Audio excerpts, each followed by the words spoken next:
Mehrajoudine est prêt à dérouler le tapis rouge pour les touristes étrangers en Inde. Les voyageurs internationaux ont représenté plus de 90% de son activité depuis les plus de 20 ans qu'il gère ce magasin de tapis et d'artisanat haut de gamme dans l'un des meilleurs quartiers pour les touristes à Mumbai.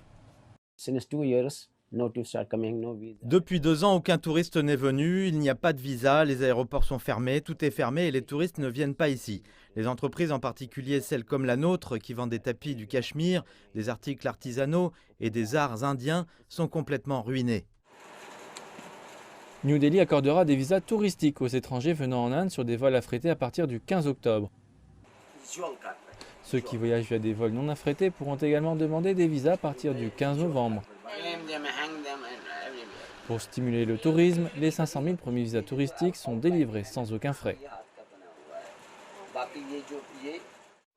Alors que les chiffres de la vaccination contre la Covid en Inde et le nombre de cas actuels sont encourageants, les voyagistes disent que la mauvaise perception de la gestion du virus par le pays au cours de la deuxième vague et les discussions autour d'une troisième sont décourageants pour les voyageurs étrangers.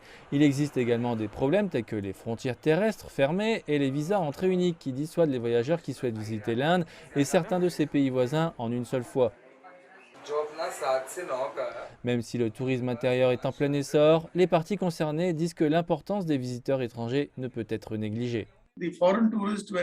La durée du séjour des touristes étrangers est bien supérieure à celle du touriste local et de plus, ils visitent un certain nombre d'endroits dans le pays, ce n'est pas limité à un seul endroit où se rend le touriste local. Lorsque les touristes étrangers viennent pendant 2 semaines, ils visitent au moins 5 à 6 villes dans divers États et évidemment leurs dépenses sont beaucoup plus importantes. Le pays obtient également de précieuses devises étrangères.